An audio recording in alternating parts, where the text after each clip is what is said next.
Fala pessoal, tudo bom?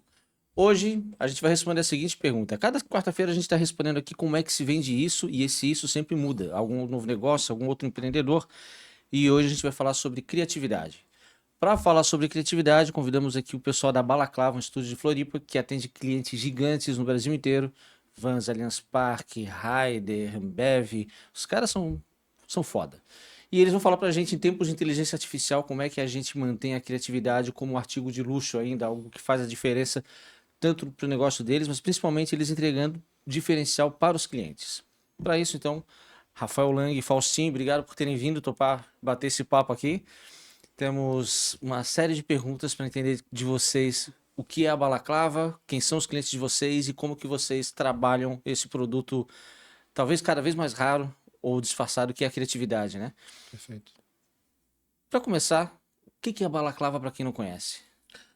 Bom, primeiramente, obrigado pelo convite, né, Davi? Acho que é sempre já somos amigos fora das câmeras, né? Mas é sempre importante a gente estar aqui para falar um pouco, né, da criatividade, da economia criativa.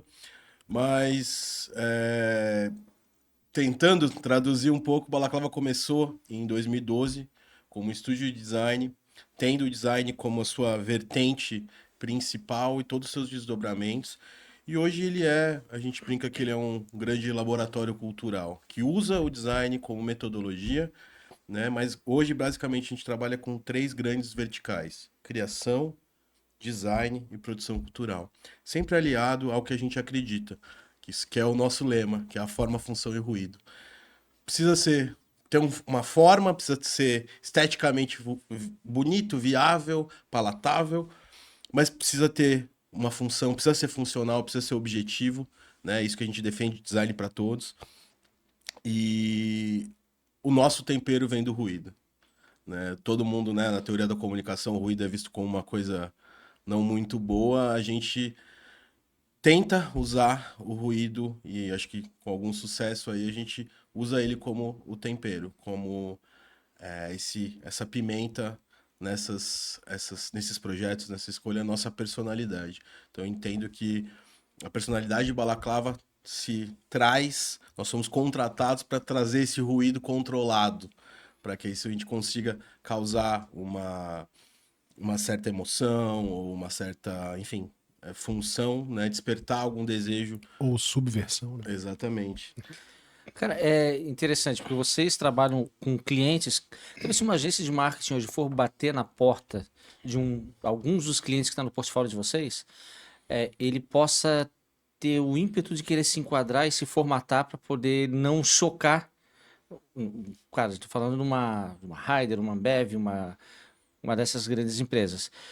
E quando tu fala do ruído como um dos pilares do que é a balaclava, às vezes esse ruído para os desavisados poderia ser algo incômodo, né?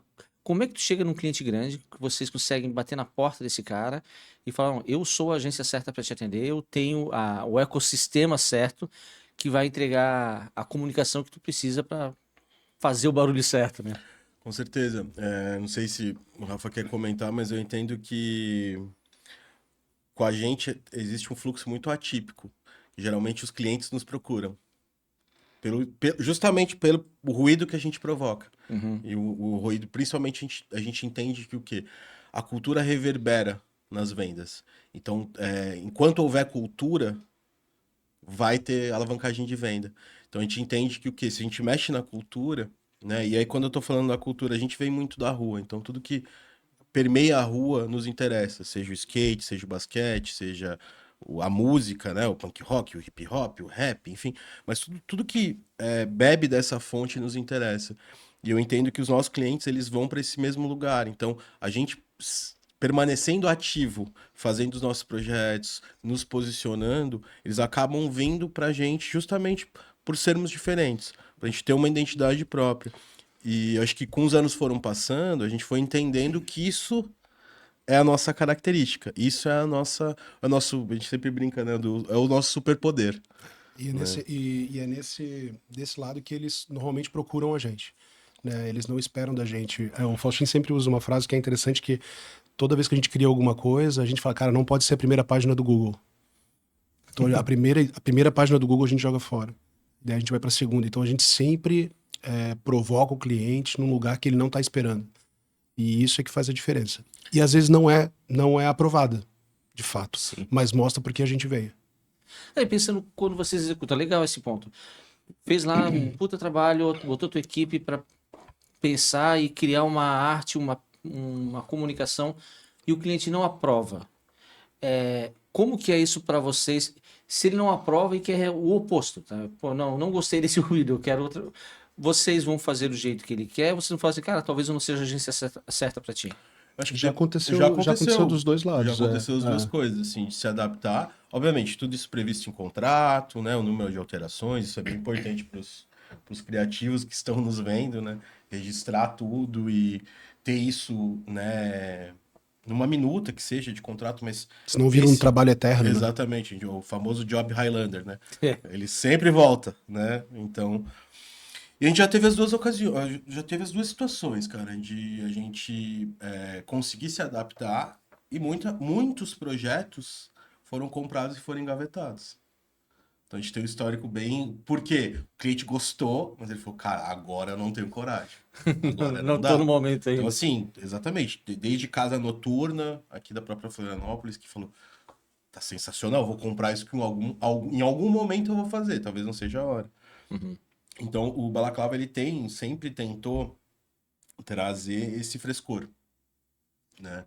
Então, é sempre como o Rafa falou, assim, a primeira página do Google não nos interessa, né? O Chico Buarque falava que a primeira ideia que ele tinha, ele amassava e jogava fora.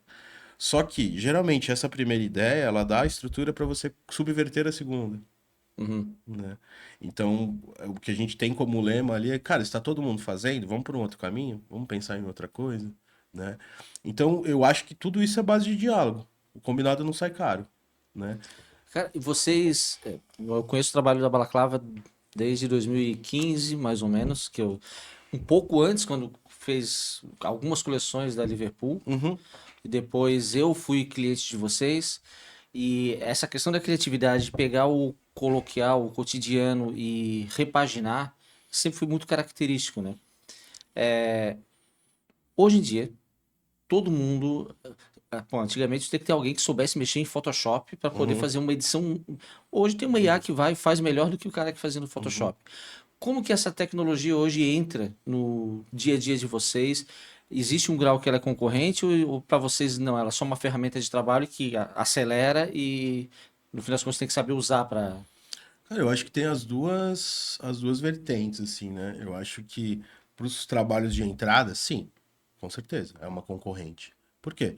Porque hoje você tem esse acesso muito mais facilitado, né? Então, sei lá, o meu avô consegue promptar e Daí sai alguma fazer coisa. a logo da padaria, né? E eu defendo uma ideia que é o seguinte, design não é para todo mundo. No sentido assim, cara, o bar do Tião, se ele tá vendendo bem, ele não precisa de uma logo, velho. Precisa de um trabalho de branding Tá tudo pro, certo. O pra branding padaria é do o Zé. Tião, sacou? Tipo, então as pessoas digitalizaram todo o marketing, mas se esquece que a gente é feito, somos carne e osso, somos humanos.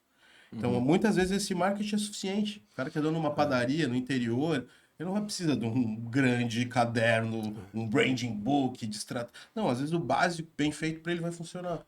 O design, ele virou. O design hoje com a inteligência artificial virou commodity, né, cara? Tipo, hoje, por exemplo, uma empresa gigantesca que não identifica o design como uma ferramenta primordial ou o próprio trabalho de marketing como ferramenta primordial para o negócio, acaba caindo. A ferramenta da inteligência artificial acaba vem a calhar, sabe? Uhum. Mas no nosso caso, por exemplo, a gente utiliza sempre aproveitando o máximo da ferramenta, sabe? A gente sempre, cara, a gente tem brigas Homéricas. homéricas com a inteligência artificial, trazendo o melhor dela, porque a gente fica conversando mesmo, conversando até chegar num resultado. E para a questão de design também, a mesma coisa. Acho que a nossa visão como designers, a gente nunca chega no primeiro resultado, sabe? Então a gente fica Eu acho que lapidando textualmente até chegar no momento. Então, eu acho que talvez para a gente é uma ferramenta que a gente usa hoje todos os dias e eu acho que enquanto criadores é uma ferramenta que facilita muito. porque você tem resultados muito mais rápidos, né? Sim. Então, exemplo, quando o estúdio era pequenininho, né, eu prestava serviço para vocês, né, fazendo estampas, por exemplo, né, lá quando eu tinha cabelo, enfim, Muito tempo, né? faz tempo. Cara, você demorava aí o quê? Uns 2 ou 3 dias para fazer uma estampa, refinando, né? Hoje você caiu aí para, sei lá, talvez 4 horas, né, meio dia de trabalho. Então, é uma parada que, de fato, mudou. Pra gente que tem um fluxo de ideias muito intenso, Ah, é uma ferramenta hoje imprescindível. Porque ela te traz resultados muito bons, muito realistas, com um estralar de dedos, né? Então, isso é muito importante, justamente pra gente que tá nessa... Hoje, né, eu brinco que a gente é pequeno demais pro grande, e a gente é grande demais pro pequeno. Então, um limbo. A gente tá naquela... A gente A gente entra é num limbo. time de meio de tabela de Série A. Uhum. Né? A gente não é time grande, porque a gente não, enfim, não somos herdeiros, tem aquela carga publicitária, aquela grande coisa né, do ecossistema publicitário, né, de várias agências e tal. Nós temos um ecossistema, né, que é regional, que está crescendo. Então a gente precisa muito, né, de novos braços de trabalho, novas verticais. Então a inteligência artificial para a gente vem para agilizar o nosso trabalho.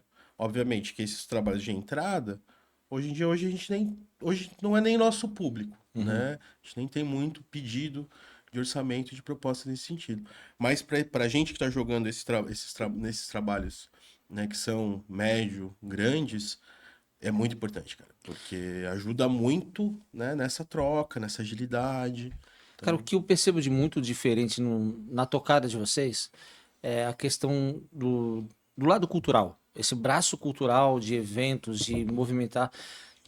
Quem procura a Balaclava não vai receber só um manual de marca, né?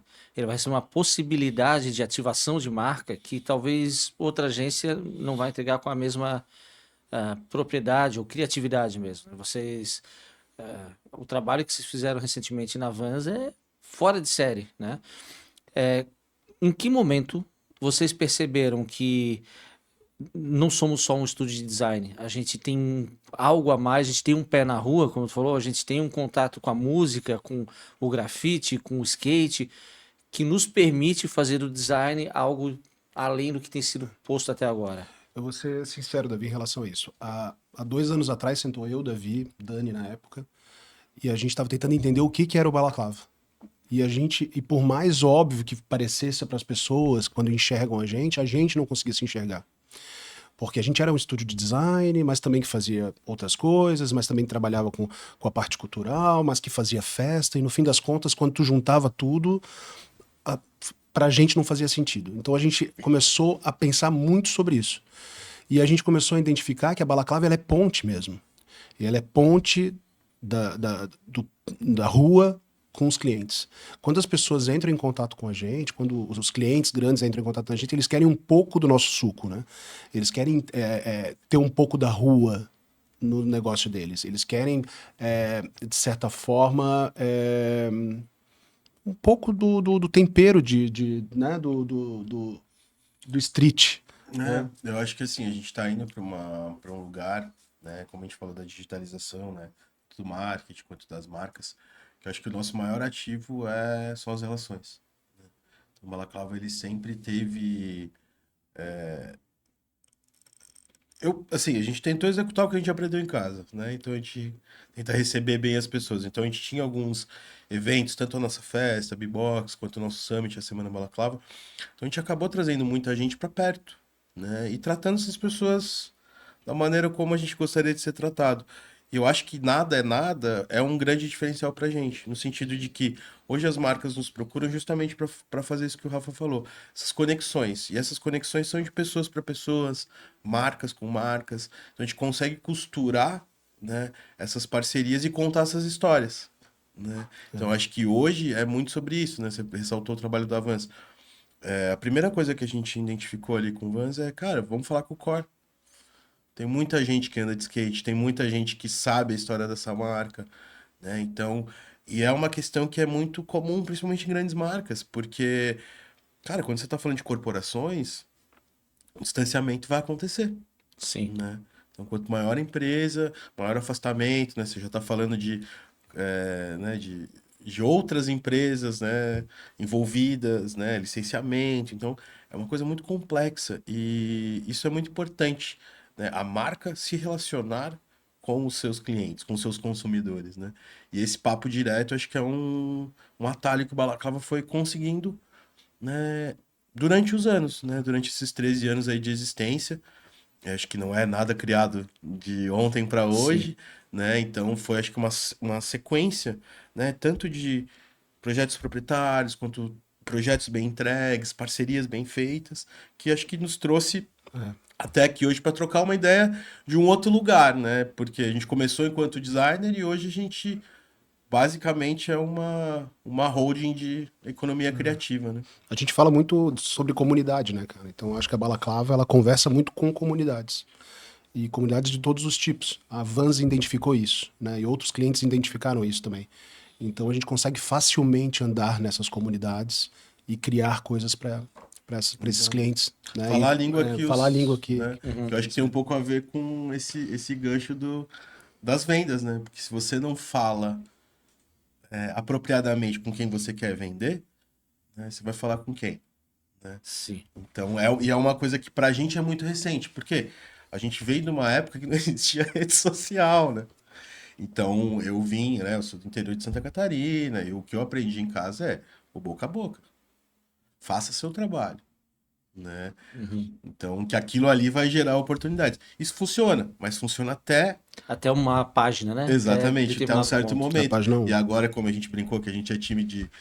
A gente tá na Série A, mas tá no meio de tabela, a gente precisa de estratégias muito mais elaboradas, tanto comercialmente quanto estrategicamente. Tinha aquele time que apareceu do nada, assim, eu só É subi na o, tabela. é o Mirassol. O No ano Mirassol. passado. Terminou na Libertadores. Exato. Todo mundo apostava que ia cair pra Série B e de repente tá na São Libertadores. Caetano, quando ganhou a É, Copa do isso. Brasil, Criciúma. É a Exatamente. gente, né? Então são times estruturados, que tinham uma personalidade forte, mas a gente tem claramente a gente tem um problema de estrutura, no sentido principalmente financeiro. Hoje as grandes agências, elas são grandes bancos, né? Porque os clientes hoje, eles, principalmente na área da publicidade, eles pagam com mais de 90 dias, né? Para mais. Sim. Então, né, isso é a regra do mercado, né? Então, é difícil. Essa é uma Uma dica importante. uma difícil meta para o empreendedor criativo, porque esse dinheiro é um dinheiro caro, né? E muitas vezes você precisa executar o evento, precisa executar o projeto, adiantar esse dinheiro para depois receber. Então isso precisa estar na sua conta, né? Precisa estar no seu contrato e tal. Esse ponto ele é muito legal porque muito de quem está nos assistindo são pessoas que estão pensando assim, eu quero empreender, não sei onde, como, eu sei fazer alguma coisa de arte, já fiz a logo para alguém e não tem talvez muita dimensão disso. Se eu quero, e aí sonha, eu quero ser a grande agência da grande empresa, quero ser o principal fornecedor de uma marca gigante, sem se dar conta de detalhes como esse. Às vezes é 90, 120 dias para pagar e tem que botar na frente para poder atender aquele cliente. Quando vocês começaram, tinha clareza, assim, quem que eu vou atender, quem que é meu público, ou foi fazendo, foi acontecendo, de repente eu fui identificando esse meio da tabela, né? Cara, eu jogo pro grande ou eu jogo pro pequeno. Meu objetivo é não ser rebaixado, meu objetivo é buscar Libertadores, é brigar por título, né? Quem vai começar hoje como designer, ele deve ter isso em mente, né? Meu objetivo é ser meio de tabela. Ou não, cara, eu vou ficar só aqui fazendo logo do Bar do Tião, e tudo bem, vai ter esse mercado, ou não, eu quero ir lá na Pernod Ricard, porque... Não, eu ia falar que assim, acho que tem mercado vai ter para todo mundo, né? No caso do Balaclava, eu acho que a gente sempre foi uma startup sem se dar conta que era uma startup. No sentido de, nós somos uma startup de 13 anos. Prototipa, joga no mercado, ajusta. Valida e ajusta. Sempre foi assim. Então, desde o início, em 2012, a gente tentava fazer desse jeito. Então, se você me perguntasse se você sabia com quem você estava falando, não tinha a menor ideia. Vocês eram os malucos que acreditavam no nosso trabalho no começo. Obviamente, a coisa foi ganhando corpo, mas a gente começou meramente como um prestador de serviço gráfico. Né? E a gente foi entendendo que, opa... E a Balaclava sendo procurada basicamente pela estética. Né, que era muito peculiar e tal, né? E até uma história engraçada, aproveitando e contextualizando aí o telespectador. A Liverpool foi o primeiro cliente da Balaclava, né? Eu era proprietário da Liverpool junto com o Thiago e a gente precisava de serviços gráficos, né? Então foi ali que eu conheci o Faustin. Depois a gente foi se reencontrar depois de muito tempo, mas era basicamente isso. A gente procurava a Balaclava por conta da estética, por causa só do serviço gráfico. E basicamente os outros clientes vieram também por essa pegada, mas muito logo, já foi vindo essa necessidade de estratégia, ou de, né, fazer um pouco mais. Não chegava a 360, mas uns 220, uns 220 ali, né? Exatamente. Eu acho que foi muito sobre isso, assim, sobre ir aprendendo e se ajustando, né? Eu acho que a gente usou muito os nossos projetos, ou tem uma máxima, o famoso ditado, casa de ferreiro, espeto de pau. Sim. Então, a primeira coisa que a gente sempre entendeu assim, a gente precisa fazer pra gente. Se a gente fizer pra gente der certo, a gente validou. Então, eu já pulo um estágio de mercado, né? Então, muitas das coisas que a gente tá vivendo agora foram plantadas 13 anos atrás. Então, assim, o processo é lento pra caramba. Então, é uma parada que hoje, né, eu tô perto dos 40, eu já tenho uma visibilidade. Aquele menino que abriu Sim. o estúdio, que era um designer inocente, que fazia um monte de estampa, já tem uma visão bem difícil. Difícil não, diferente, né, do mercado. Acho que o mercado mudou bastante desde quando a gente abriu até, né, principalmente com essa revolução tecnológica digital que a gente está vivendo agora, né? Mas eu acho que tem espaço e principalmente para quem tem referência. Hoje, quando buscam vocês, eu conheci vocês pela maneira criativa que pensavam estampas que outros iam produzir de uma maneira óbvia. Ah, eu quero uma estampa do David Bowie. Cara, vocês iam fazer uma estampa legal. Quero da Frida Kahlo. Não ia ser o óbvio da Frida Kahlo. Vocês tinham sempre essa preocupação. O cliente, tu comentou que hoje vocês são buscados pelos clientes. Vocês não fazem uma prospecção direta porque eles reconhecem a essência e essa essência é o que eles estão buscando. Tem algum dos pilares de entrega de vocês que ele é mais forte ainda? E falando desde o faturamento, nível de serviço, de comprometimento de equipe, é a parte gráfica ainda? Ou é pensar um evento? Ou é um conceito completo? Onde que vocês atuam mais fortemente? Cara, eu acho que hoje nosso grande pilar é a produção, é a criação associada à Da produção cultural. Então, criar, desenvolver e produzir. Né? Esses três coisas que estão. A gente brinca que é o combo do Mac, né? Você pode Tem a combinar. batata frita, tem Exato, a você pode sorvete. combinar. Mas o nosso melhor cenário é quando a gente cria, a gente planeja e a gente executa. Talvez esse tenha sido os nossos maiores diferenciais, porque da mesma forma que tu falou que a gente tirava ideias do zero e criava coisas completamente diferentes, que na época era para estampas, a gente faz isso com produção de eventos também e produções culturais. Então, o ideal, o que é mais rentável pra gente é quando a gente cria, a gente apresenta e executa tudo, né? Da maneira que a gente acha correto, com envolver as pessoas que a gente acredita que vão fazer diferença, Com a curadoria, com a que, curadoria que a fez. gente acredita, sabe? Com escolhendo as comunidades corretas que vão dar mais retorno pro cliente. Então, isso é o mais rentável, quando a gente consegue entregar tudo. Então, a gente tira a ideia do papel e normalmente é uma ideia bem bizarra, assim. E a gente adora quando ele aprova, mas a gente vai lá, apresenta, coloca isso no orçamento e executa. Isso pra gente é o... Bizarro é o não óbvio, né? Claro, Sim, sim. né? Mas aí também, tentando te responder, a gente veio desses 13 anos justamente desse comercial passivo, né? E já de um ano para cá, a gente reorganizou a empresa, a gente novamente Departamentalizou. essa palavra é difícil aí. Então a gente vê, então o Rafa tá na frente de operações, né? Eu sou hoje o CEO e diretor de criação, e também a gente tem agora toda uma áreas da empresa que estão voltadas para isso, coisas que a gente não tinha no passado. Hoje a gente tem a Renata Lopes hoje fazendo toda a parte de gestão e inovação de novos negócios, né? Hoje a gente tem o Danilo fazendo toda a parte de cultura e pessoas, que é um RH mais voltado para a economia criativa. Por quê? Porque a gente entende. São 13 anos de empresa. A empresa já pegou várias bardaminhas, já várias coisas que precisa mudar. Sim. Então, por exemplo, a gente não tem uma cultura de comercial ativo. E aí, justamente, a gente precisa mudar a nossa cultura, e aí vem a parte também do nosso diretor comercial, Fábio Della, também amigo de vocês, Sim. né?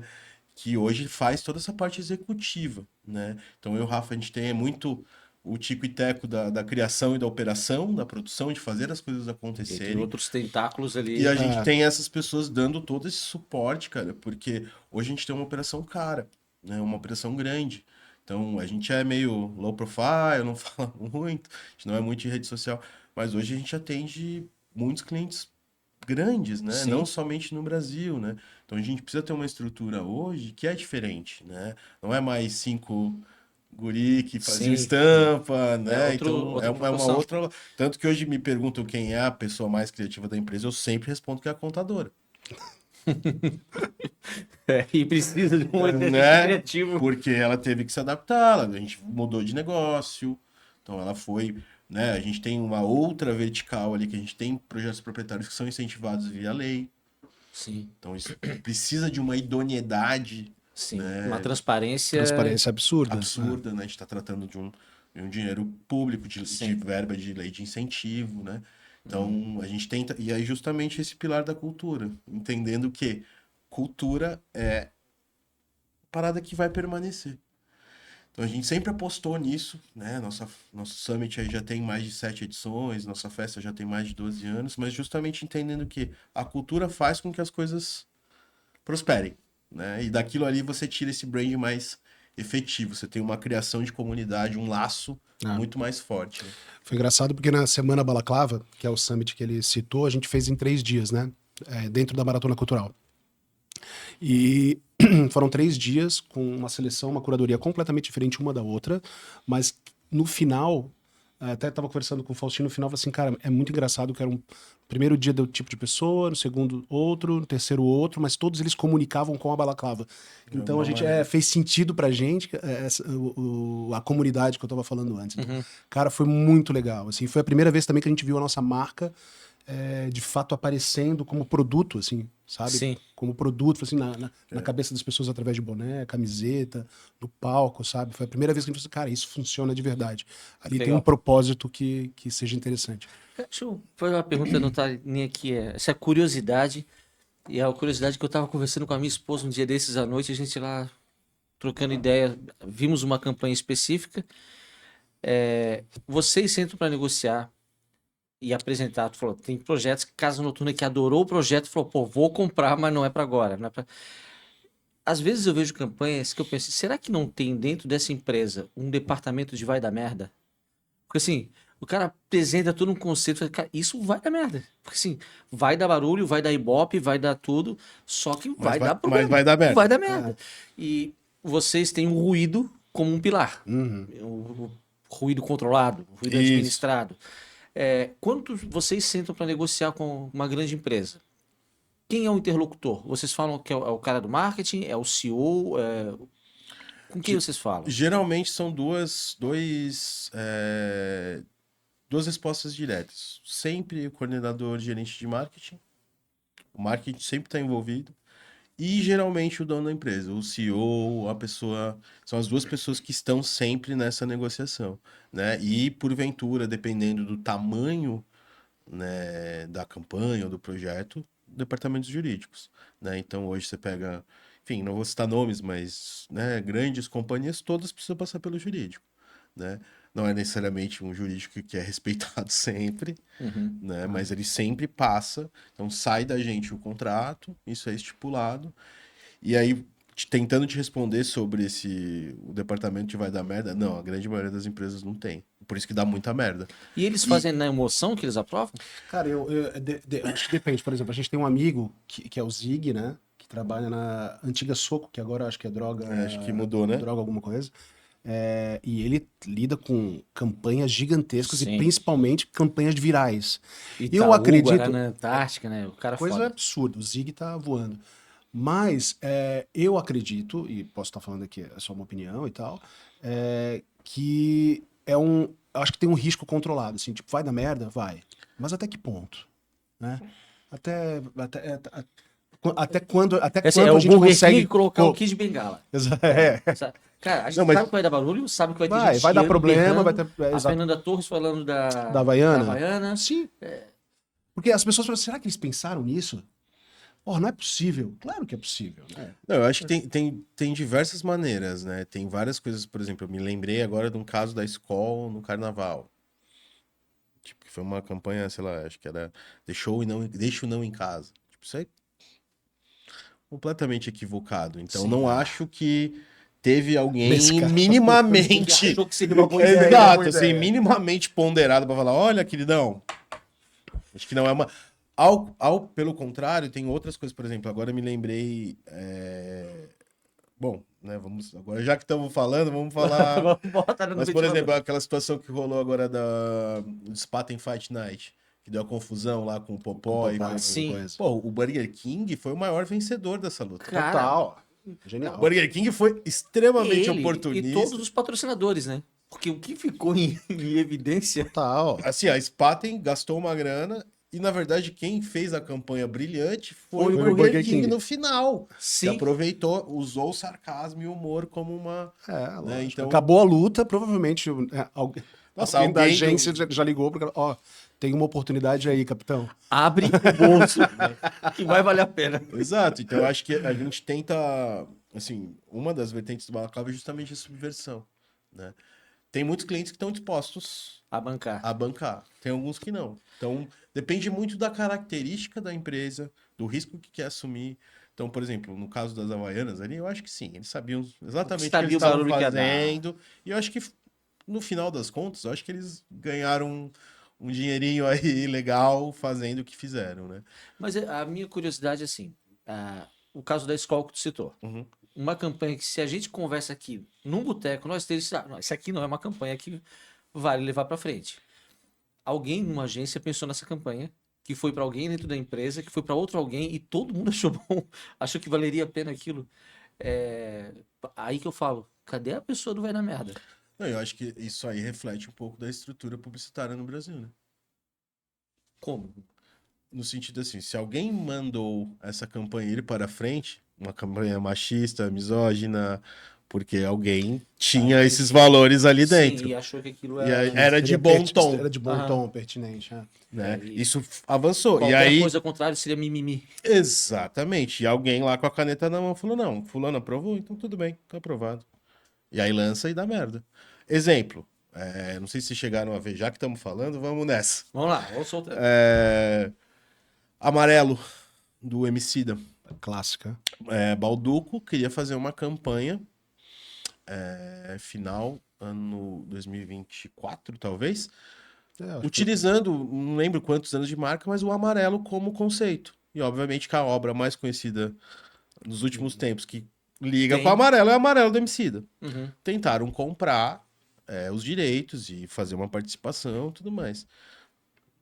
Não tiveram sucesso. O que eles fizeram? Um remake, um reboot da campanha. Era para ser uma homenagem.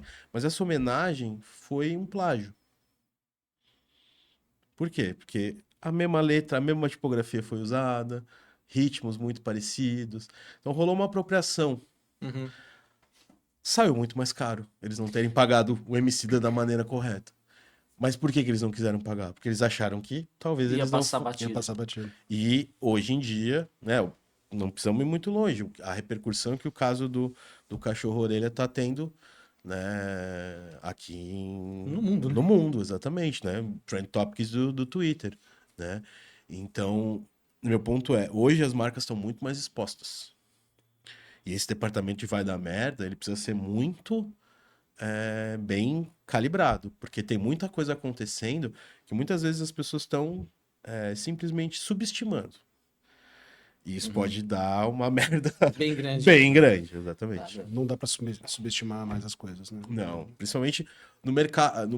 O jeito que a gente tá vivendo uma era de hiperinformação, né? Sim. Então as coisas chegam muito E rápido. sem filtro, né? Totalmente. É uma era de cancelamento. São vários fatores, né? O Felipe Kotler certamente não previa Não, esse não. cenário, né? É uma loucura, porque quando fala era do cancelamento, né? Hoje tu vai... Alguém que tá no Big Brother, ele sai como vilão, com uma rejeição absurda. uma semana depois tem um documentário mostrando que a pessoa não é um vilão, que ele é uma vítima do contexto, e aí todo mundo ama, e depois mais uma semana todo mundo esquece por completo se era vilão, se era bonzinho, Total. como é que era mesmo? Aí vai esperar, sabe, quando for pra São, fazenda pra lembrar que existia. são tempos efêmeros, né? São...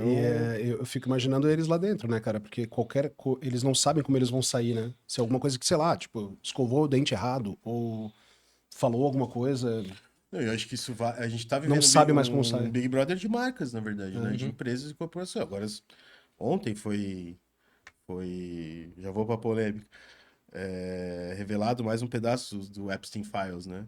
Sim, sim. Várias pessoas altamente influentes Envolvidas. envolvidas com casos assim horrorosos, né? Que são P. abaixo da P. dignidade, Diddy também, né? né? Abaixo da dignidade Sim. humana. Bom, voltar aqui porque era o roteiro original, porque aqui foi um papo de curiosidade e divagação de boteco, mas voltando a pensar em quem quer começar a trabalhar com design, o cara que quer empreender, tu falou, vocês comentaram como que é a estrutura hoje, tem diretor de operações, está na parte criativa, tem o dela tocando a parte comercial, outra pessoa no RH. Quem quer começar hoje com o estúdio de design? Qual a estrutura que é bacana? Assim, cara, com isso aqui tu consegue se virar. Não considerando o cara que é só um designer que trabalha em casa, mas assim, eu quero ter uma empresa mesmo, começar. Cara, mas eu acho que o cara que trabalha como designer, ele tem mais chance de prosperar do que ele abrir já um estúdio de cara. Justifico. Por quê? Hoje você tem ferramentas que há 10 anos atrás você não tinha. Então hoje você tem uma digitalização, você consegue ter um dashboard, emissão de nota, controle financeiro, agentes de IA que conseguem te ajudar em trocas jurídicas, enfim. Hoje, se eu tivesse que começar, eu começaria sozinho. Escolheria um nicho de trabalho e tentaria focar nesse nicho até eu ter a necessidade de ter Um braço, uma um outra braço que pessoa. pode ser um assistente comercial, pode ser um assistente administrativo ou até um assistente de design, né, para fazer Hoje- desdobramentos e tal. Vai depender muito do perfil do designer. Mas eu tenho grandes amigos assim, o Pedro Corrêa é um caso deles. O Pedro é um grande ilustrador. O Pedro focou. E hoje o que que o Pedro faz? Simplesmente os cartazes para as bandas que a gente gosta. Guns N' Roses, Pearl Jam, 311, saca? As maiores bandas do mundo. Sim. Entende? O Foo Fighters, então os caras vão Queens of the Stone Age, então os caras vão fazer turnê, não, eu quero cartaz do Pedro. Cara, isso é sensacional, Sim. porque ele ganhou um espaço num nicho com o trabalho dele, sendo ele mesmo. Eu faria um adendo que eu acredito que seja muito importante também a questão de gestão, sabe? Uhum. Então, design por si só não se sustenta. Tu tem que ter alguma aba de gestão, assim. Tu tem que entender um pouco do negócio além do Photoshop e do Illustrator ou da inteligência artificial. Talvez isso seja o maior calo de qualquer designer, porque o designer ele tem aversão Ao contato com as a pessoas. contato com né? pessoas, a contato com financeiro, a contato com contador, jurídico, é aversão.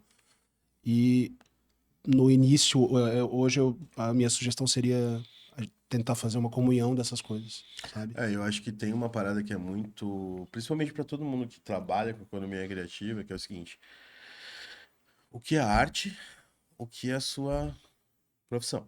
Sim. Separar O essas duas romantismo, coisas. né? Tirar Porque o assim, ser pragmático também. exatamente. Porque assim, ó, o design, ele é arte. Ele pode ser considerado, a gente pode colocar. Mas ele tem uma função comercial. Então, se você me procura, eu preciso te entregar. Uhum. Às vezes não vai ser do jeito que eu gostaria de te entregar. Porque você, sei lá, você não gosta de roxo. Sim. E eu vou ter que respeitar. Então, às vezes eu tenho que botar o meu eguinho e falando, tudo bem, é isso aí, e tá tudo certo. Então, acho que diferenciar essas coisas é muito importante, porque aí você sabe o que você vai vender, o que você vai guardar pra você fazer arte pra você, Uhum. para em outro momento, né? Então, uma coisa é o cara ser músico profissional e gravar, né, faixas para alguém, outra coisa é o cara compor coisa pra ele, né? E são coisas distintas, mas que principalmente os criativos eles têm dificuldade, porque a criação é uma coisa muito pessoal, né, Davi? Sim. Então, a galera se apega, né? Eu tava vendo esses dias uma entrevista com uma. Puta, agora fugiu o nome dela. Ela é a guitarrista do Emicida. Uhum. Só que ela também é guitarrista de bandas do de sertanejo universitário, já tocou com banda de pagode, já É tocou... a Mônica Gema, não é? Acho que é. É. Toca pra caramba, assim. E ela falando da diferença realmente de... Cara, se eu puder escolher, eu vou escolher talvez um estilo que ninguém aqui imaginou que eu gostaria de tocar. Mas eu, enquanto profissional, eu tenho que saber que tá, eu vou precisar tocar esses sons, vou ter que buscar esses outros timbres que não são os timbres que Exato. eu gosto de tirar da minha guitarra na minha casa. Falou sobre gestão, Lang, e tem alguns trabalhos que a gente faz com empresas pequenas, a gente na Dom, é incrível, assim, pessoas muito bem intencionadas, com muito talento, que começam um negócio, de repente o negócio dá uma engargalada por gestão. Então, assim, a gente... E normalmente são profissionais liberais, Uhum. começam fazendo serviços de personal, aquele personal virou um pequeno estúdio, virou uma academia. A gente tem trabalho com estúdio de pole dance, por exemplo, que era uma barra na garagem, de repente a mulher tem 6 barras numa área enorme, cheia de aluna, e não consegue mais crescer por gestão. Então, como que eu arrumo minha casa para poder dar o próximo passo, né? Falando do design, vocês devem, então, começo sozinho, foco na gestão. Hoje, como que eu posso definir e estruturar um projeto que eu quero fazer?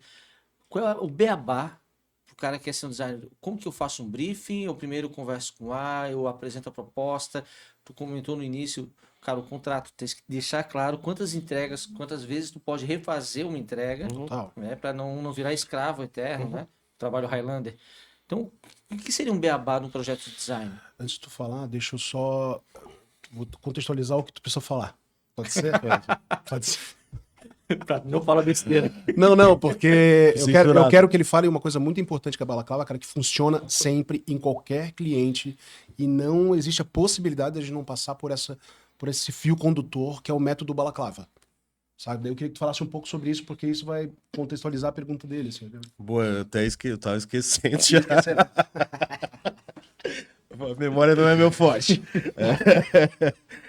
Mas assim, a gente, nesses 13 anos, a gente criou um método, né? Que é o método Balaclava. O primeiro passo é a base analítica, né? Então, primeira coisa é escutar. Escutar o cliente. Porque você precisa de uma anamnese, você precisa de um briefing, você precisa descer o briefing para o papel. A partir desse briefing, você começa a desenhar o seu escopo de trabalho. Para você começar a ter uma proposta. Para você Sim. começar a ter uma minuta de contrato. Né? Então, a primeira coisa é isso, cara. É você escutar, você descer tudo pro papel, tentar estabelecer o seu escopo. Olha, isso aqui eu entrego, isso aqui não. E fazer uma base de contrato. A partir disso, aprovado, dá seguimento. Então, hoje, a gente faz NDAs, né? Sim. Então, qual é o nosso diferencial? A gente escutar e apresentar um tratamento alternativo, né? Sim. Uma ideia subversiva. O que a gente pede para os nossos clientes? Assinem um contrato de confidencialidade para a gente conseguir apresentar a ideia para vocês. Até para a gente se resguardar. Só que isso que acontece? Adiciona tempo no processo. Processos de negociação e de design são longos. Então, assim, não é uma... Tipo, sei lá, você desce ali e vai comprar um café. São processos de 2, 3, 6 meses. Sim. Tem gente que a gente está negociando há ano. E tempo é o que a gente vende, né? Principalmente, talvez o nosso maior recurso seja tempo, assim. Então, é difícil as pessoas entenderem que o que a gente apresenta leva tempo. Ou levou tempo, sabe? Até para fazer o projeto, ou pra gente apresentar uma ideia. Por isso que a gente faz NDA, porque às vezes vem ideias muito peculiares, assim. E a gente quer apresentar aquilo ali com respaldo, porque já aconteceu da gente apresentar coisas e depois de 2 meses a gente vê a mesma coisa que a gente apresentou sendo veiculado com uma outra agência. Então é um resguardo que eu acho que é interessante. É um resguardo e eu também enxergo como um respeito à outra Total. parte. Um cuidado genuíno, um interesse genuíno em fazer um trabalho bem feito. Fazendo uma analogia com o trabalho da Dom. A gente faz estruturação comercial. Normalmente, uma consultoria de estruturação comercial, todo mundo começa com um diagnóstico. Mas é normal o diagnóstico ser um Google Forms. Total. Assim, cara, isso não é um diagnóstico. E a gente fala, cara, meu diagnóstico vai levar 60 dias. E eu vou conversar com todas as pessoas da tua área comercial. Todas. E eu começo com o chão de fábrica. Eu não quero começar com o C-Level. Porque o C-Level ele pode me enviesar. Exatamente. E quando eu começo de baixo para cima, eu identifico dores e problemas, armadilhas, porões, que talvez lá em cima o cara nem faça ideia que tem aquilo. O cara acha que no discurso comercial está sendo falado A, eu vendo boné amarelo, e lá na ponta o cara fala, não era polaina que eu vendia, cara? Boné? O que que é boné? E E às vezes a justificativa do que o CEO apresenta lá no topo, talvez já saiba por causa da base, né? A Não, e- base ali, o sim, chão de fábrica sim. já te disse o que... E por isso é importante manter os processos. Então você tem um processo muito claro dentro da sua empresa. Sim. Né? Então, por exemplo, a gente. Primeira coisa, como eu falei, cara, qual é a nossa base para trabalhar? Preciso de informação. Então, a partir da base analítica que a gente faz essa imersão, a gente vai para o segundo estágio, que é ter uma linha de ação, que é o lá do balaclava. A partir da linha de ação, a gente vai. Aí a gente desce a lenha, aí é criatividade, brainstorm e tudo mais, para depois o quê? Depois dessa ideia, a gente lapida ela. Então, eu vou criar, eu vou te trazer, né? Até, inclusive, ganhamos até uma caneca personalizada, obrigado. É... Porra, tive a ideia, tá aqui, tá feita, como é que a gente pode deixar ela melhor? Tem alguma coisa pra gente fazer pra deixar ela melhor? Pra depois a gente veicular e tenho acompanhar. certeza que vocês já pensaram, olhar assim, cara, dá pra fazer isso aqui? Isso Não, foi um mero exemplo, mas o que eu quis dizer justamente, uma ideia, quando ela tá no papel e quando ela tá entre uma pessoa, ela tem um grau. Quando ela é dividida e aberta. Ó, exemplo, sabe qual é pra mim o melhor design do mundo? Design visível. Você consome e não tá percebendo que você tá consumindo. A gente toma cerveja em copo americano. É uma das patentes mais antigas do mundo. Cara, todo dia você toma ali uma aguinha, uma cervejinha, um cafezinho. Uhum. Cara, aquilo ali é um design que sensacional, um sucesso. Tá em todos os lugares do mundo. Ninguém encheu o saco, ninguém sabe. Que aquilo foi pensado Foi pensado. intencionalmente em Exatamente. algum Mas momento. assim, porra, O próprio filtro de barro, né? exato, filtro de. São N, né? N. Ou, por exemplo, a armação do teu óculos. Alguém pensou que tinha que ser assim, testou esse material, né? Então ele tá presente em diversos lugares. Eu acho que quando ele não incomoda, quer dizer que ele fez sucesso. Legal.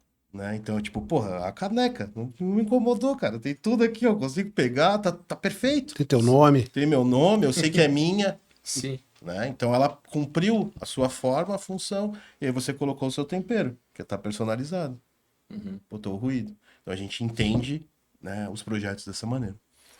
Pô, não foi assinado pela Balaclava, mas não acertei no ruído. Cara, vocês têm vários projetos.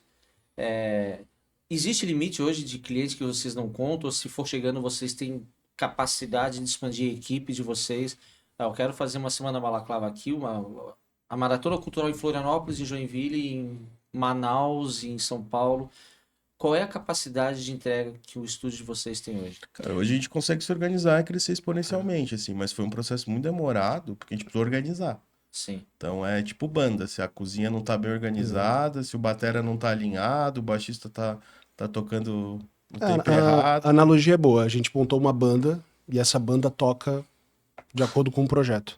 Então a gente tem um núcleo duro, assim, né? Um núcleo ali. Pode fazer um show só com o DJ MC, mas dá pra fazer com orquestra e depende do que o projeto pede.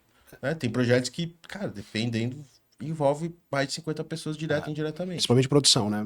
Mas o lance é que a gente tem pessoas chaves e essas pessoas chaves a gente subcontratam, tem outras pessoas que a Outros gente parceiros, né? parceiros de acordo com o projeto. Então a gente sabe, por exemplo, vem um projeto muito subversivo, a gente já sabe quem vai fazer.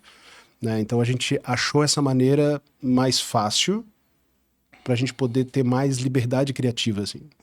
E você trabalha com pessoas associadas, não são diretamente do time, mas que vocês acionam para projetos pontuais. Depende muito do projeto e, sim, dependendo, tem parceiros. Então, por exemplo, a gente tem um parceiro lá, a parte 1 da Modroy. Cara, parte 1, né, além de ser um grande produtor, um grande rapper, ele tem uma empresa de fonogramas. Então, pô, preciso de uma trilha, Fábio.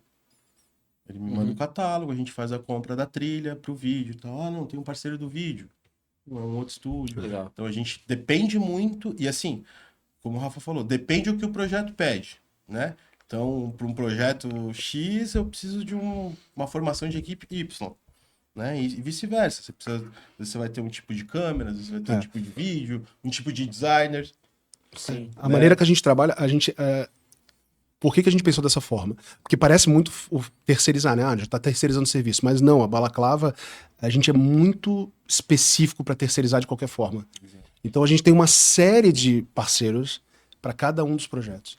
Cara, e acho que é uma atuação que reflete a entrega, é comunidade, né? Total. Porque se a gente está trabalhando com. No fim das contas, aqui todo mundo é alfaiataria. A minha consultoria é uma alfaiataria, vocês são outras alfaiataria. E se eu não souber enquadrar. Pô, vai ter gente que vai fazer gravata melhor do que paletó. Vai ter gente que vai fazer paletó melhor do que gravata. Isso aí. Ter essas pessoas chaves é imprescindível em qualquer negócio. A gente tem clientes que são varejistas tradicionais de empresa familiar. Eu sei quem é o consultor que vai se dar bem nesse tipo de mercado que vai conversar. Eu tenho outro que é uma startup que quer captar 1 milhão de investimento para a semana que vem. Cara, é outra pegada, é outra É dinâmica. isso aí. Bom, vou te dar um exemplo prático. Na mesma época que a gente estava cuidando de toda a Vans Store Lapi, que é o QG da Vans, que tem toda, que é um espaço de cultura, um espaço multicultural no Largo da Batata, a gente estava tocando o Allianz Parque, que não tem nada a ver uma coisa com a outra. E Semana Balaclava. E Semana Balaclava. E não tem nada a ver. Um projeto tava- que é a gente- E a projeto... semana balaclava com 3 dias distintos entre si. A gente tava em Exatamente. São Paulo cuidando de alguns eventos lá e as coisas sendo tocadas aqui E assim, Allianz Parque, exato, Allianz Perfeito. Parque já é um projeto dificílimo, porque ele não é do Palmeiras, ele não é da construtora, ele não é do Allianz, ele é de todos. Porque todo Sim. mundo faz Então, usufruto são daquela muitos marca. interlocutores que precisam sentar na mesa para ouvir, né? Exato, um E, exemplo. a e gente tem não shows, né? Exato. É um lugar para fazer shows, é um espaço para futebol, são comunicações diferentes também, né? E todas têm suas, além de ter suas peculiaridades, têm suas limitações. Um exemplo, o Allianz Parque. Cara, não podia usar preto. Por quê? Tudo que é preto remete ao Corinthians. Ó, uma marca sem preto e branco, cara. Que loucura, né? É muito difícil. Então a gente tinha essas peculiaridades, ao mesmo tempo que na Vans ali a gente tinha outras peculiaridades que precisavam ser respeitadas, né? Então tem uma agência, tem uma cadência de entrega. Um exemplo legal da Vans, justamente sobre esse lance de comunidade, de achar os parceiros certos, a gente entregou, acho que pro Elex, né? Pro Vans Elex, um projeto em 3 etapas que foi 3 drops, sensacional, né? cara. A gente juntou tanta gente, a gente usou toda a comunidade Vans e Balaclava, assim, para poder chegar num projeto muito massa. Por exemplo, teve um dia que teve DJ, um conhecido, e teve uma banda de hardcore tocando assim o terror no lugar No mesmo tempo, no ao mesmo que a tempo, gente tocando ao mesmo colocou, tempo. A gente fez também show surpresa do Black Pantera com a participação da Stephanie. Então, na Paulista. de graça De graça. e surpresa. Então as pessoas estavam passando, daqui a pouco, caralho, Black Panther, a Steph, meu Deus. Tipo, sabe? Então, e tudo E a gente da também maneira, fizemos tudo um de zine maneira legal, produzida, com várias. alvará, policiais. Então, assim, é muito mais trabalhoso do que aparenta Ali nas a gente imagens, trabalhou né? um vai da merda bom ali. Ali a gente trabalhou vários pontos do vai da merda. Então a gente foi tentando, por exemplo, assim, um show de graça na Paulista. Cara, isso envolve muita gente. Sim. Como é que a gente faz um show de graça na Paulista? E Então, se as coisas saem do controle? saem do controle, sabe? Então a gente você fez. faz? Ali a gente fez a política do vai da merda e a gente conseguiu chegar num bom resultado. Mas a gente fez um zine também pra Vans, cara, que a gente juntou assim, acho que foram 12 artistas, né? 12 artistas completamente diferentes, falando sobre a cultura do old school. E ali a gente viu o quanto que a gente é amado, o quanto que as pessoas gostam da gente, o quanto a gente tem uma comunidade. Eu acho que é a questão fiel, do né? respeito, assim, de Respeito, ser o Balaclava chamando, né? Beleza, é a Vans, mas tem uma relação que a gente sempre primou, né? Então, acho que isso é a sementinha plantada Lá 13 anos atrás, que hoje faz total a diferença pro nosso negócio, né? Então, principalmente que a gente vive nesses relacionamentos. Querendo ou não, aqui estamos... Aqui, né? Vocês se conhecem há mais de 30, eu conheço vocês há mais de 10, Sim. né? Então... Querendo ou não, são vínculos duradouros que nos trouxeram e abriram portas. E se não abriram portas, abriram janelas. Sim, e entrou, né? Exatamente. Conseguiu de alguma em algum forma. momento. Cara, talvez seja uma pergunta delicada, tipo, perguntar qual é o filho preferido. Mas tem algum projeto que você se orgulha mais, cara? Isso aqui foi A Semana Balaclava.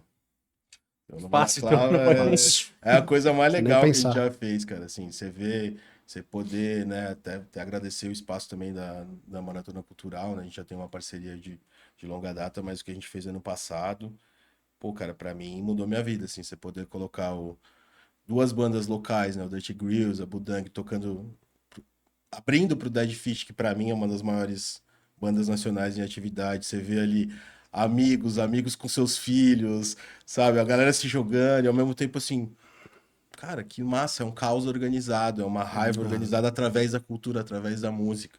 Então você ter ali pessoas PCDs, ou pessoas que, né, não vão ter acesso e você tá ali, porra, fazendo isso na rua, na casa delas, num pico histórico como a Escadaria do Rosário, né? O Curumim tocou ali, o Ministério Público, né? São grandes movimentos, né? Grandes artistas que vêm de outros lugares. E como negócio também, né, cara? O próprio negócio, né, da Semana Balaclava, Total. né?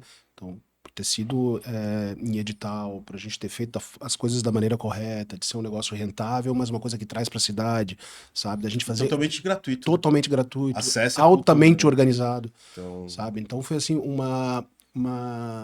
foi um exemplo do que a gente consegue trazer, sabe? Em termos de gestão, em termos de produção, em termos financeiros, em termos, sabe? Teve tudo. A gente depois teve que fazer um relatório e nesse relatório a gente sabe a grandiosidade do que foi, né? Do quanto que isso reverteu financeiramente para as empresas, de quanto reverteu em termos de mídia, sabe? Então foi um exemplo do que a gente consegue fazer e com evento proprietário, né? e sobretudo acho que assim, viemos aqui, né, dessa cidade, né, adotamos a cidade como casa e, cara, como eu defendo isso sempre, enquanto houver cultura, vai ter consumo, Legal. né? Então, acho que a gente promover a cultura gera autoestima no povo que tá ali, gera, né, outros artistas que talvez 5 anos atrás pensavam que não poderiam tocar ao lado de grandes bandas estão ali tocando. Então, isso reverbera muito mais do que o próprio dia, né? Isso continua, né? É um Eu acho. eco enorme E que. assim, querendo ou não, é uma parada que a gente galgou, a gente foi construindo aos poucos. E bem ou não, mal ou bem, né? Somos o estúdio de design que a gente tem eventos proprietários, né? Que legal. Então isso é muito legal. Isso acho que é um ativo grande. Foi isso que nos levou, por exemplo, a sair, né, entre os 50 nomes mais criativos do Brasil na revista Wired, né? Em 2019, que o meu nome lá, o nome da Lola, que era sócia na época também, pô, do lado de várias pessoas que, sabe, ganharam Miguel Nicoleles, sabe, Ailton Krenak, e eu Que lá legal. no Então, meio dessa velho, galera, né? Tipo, Adnet, Emicida. Então, assim, acho que talvez trouxe pra gente um pouco mais de relevância, né? Então, acho que esses projetos proprietários são a menina dos olhos. exato. Cara, pra gente ir fechando aqui, já chegando pro final do episódio, empreender é uma guerra inglória durante muito tempo, depois tu respira. Bom, nós já empreendemos e demos errado em várias coisas, certos em outras. Em que momento, e deve ter havido esse momento, que talvez vocês tenham parado, pra pensar, será que vale a pena seguir? E o que que aconteceu para responder, sim, vale a pena seguir? Cara, quase todo dia. Eu acho que foram os últimos. A Balaclava teve várias fases, né? Eu posso falar pela minha fase, mas eu acho que fala muito sobre os outros. O problema sempre geral é sempre financeiro, né? É sempre tu fazer com que a estrutura rode e que isso seja saudável. Que seja uma operação Uma operação saudável e saudável. sustentável, né? Hoje a gente consegue se manter tranquilamente nesse sentido. Porém, eu acho que tem que estar sempre. É uma coisa que tem que estar sempre ativa, assim. Principalmente a gente sair um pouco do lado criativo e a gente pro lado de gestão, como eu tinha falado antes. Esse é o meu maior desafio com o Faustinho. Por isso a entrada do Fábio foi interessante, né? E então, nesses últimos 2 anos, cara, a gente teve uma série de situações, mas o que manteve a gente, assim, pelo menos na minha opinião, que brilhou os olhos e mostrou propósito foi gestão de comunidades e Semana Balaclava. Ali mostrou o porquê que a gente veio, para que a gente veio, e ali deu o gás que a gente precisava. Porque além de ser um baita portfólio, a gente fez pra gente, sabe? Então isso Eu foi acho que é interessante. importante justamente isso, assim, a gente ter dado a cara a tapa, sabe? E não oferecer a outra face quando a gente toma um revés. Porque assim, a gente só tá falando aqui porque a gente deu muito errado. Saca? Porque justamente, eu acho que os erros fazem você crescer, né? Então, se desse tudo certo, talvez a gente nem estivesse trocando essa ideia. Então, eu acho que a gente teve muita quebra de paradigma, no sentido de, Freud explica, né, nas projeções, né? Então a gente projetou muitas coisas que não necessariamente eram verdade, ou que o mercado tava. Muitas vezes a gente lançou ideias que o mercado não estava pronto para receber. Então, se você entender também onde você está, o que o mercado consegue absorver, né? Então, tem muita gente que... É isso, a ideia do carro elétrico já existe desde 1970, né? Sim. Saiu até um filme que vai ganhar um Oscar aí sobre, né, um roubo de um projeto desse, né? Então, eu acho que foi muito importante a gente se manter fiel ao que a gente acreditava. Então, assim, dinheiro compra muita coisa, mas não compra tudo, né? Então, acho que essa postura ética, moral, assim, nos trouxe muitas dificuldades, mas nos faz dormir em paz, no travesseiro todos os dias que a gente vai dormir, sabe? Então, acho que esse talvez seja o maior desafio. A gente conseguir prosperar sem passar ninguém para trás, né? Sem fazer o que a gente acha justo e correto. Por isso, relacionamentos de tantos anos, tanto tempo, tão sólidos, né? Então, sabe que nessa trajetória de 13 anos, eu tenho certeza que tem pessoas que, se em algum momento passar por um aperto, tu levantar a mão, vem na hora de socorrer, como tu também vai socorrer alguém que estiver numa situação parecida. Relacionamento, no fim das contas. Exato, é comunidade, né, é afeto, né? Então, e é de verdade. Eu acho que o que é de verdade tem, como é que é? Real recognize real, né? Os de verdade reconhecem os de verdade. Então, eu acho que isso fez com que a gente permanecesse no mercado, independentemente de tamanho de empresa ou de faturamento, né? Tivemos anos gloriosos, tivemos anos não tão bons assim, mas estamos abertos, né? E um exemplo, né, só pra gente terminar, a Semana Balaclava, a festa veio pra gente comemorar um ano de empresa. Porque 90% dos empreendedores, esse número não tá atualizado, mas fecham no primeiro ano. A Semana Balaclava veio para comemorar o segundo ano, que mais de 80 e poucos por cento dos empreendedores, cara, a gente prosperou com a economia criativa no Brasil e em Florianópolis, Sim. né? Então, pô, também a gente se lembrar que somos vencedores, né? Sim. A gente E merece ser conseguiu, celebrado. né? Eu acho que é uma coisa que a gente às vezes não faz isso, né? Não celebra tanto quanto deveria, porque eu acho que a gente tem uma história sólida e uma história de 13 anos, que mal ou bem nos trouxe até aqui, né? Poder falar de sucessos e dessucessos, de amores e dessabores, mas, né, estamos vivos e nativos, né? Vivão e vivendo. Maravilha. Pessoal, muito obrigado. Obrigado Obrigado, mesmo, foi muito legal o agradecemos. papo. Não passei por tudo que eu queria perguntar, mas. Não, vamos fazer uma edição 2, pô. Exatamente, já é brecha para quando tiver a Semana Balaclava, Perfeito. a gente poder fazer uma edição especial Com só da certeza. Semana Balaclava.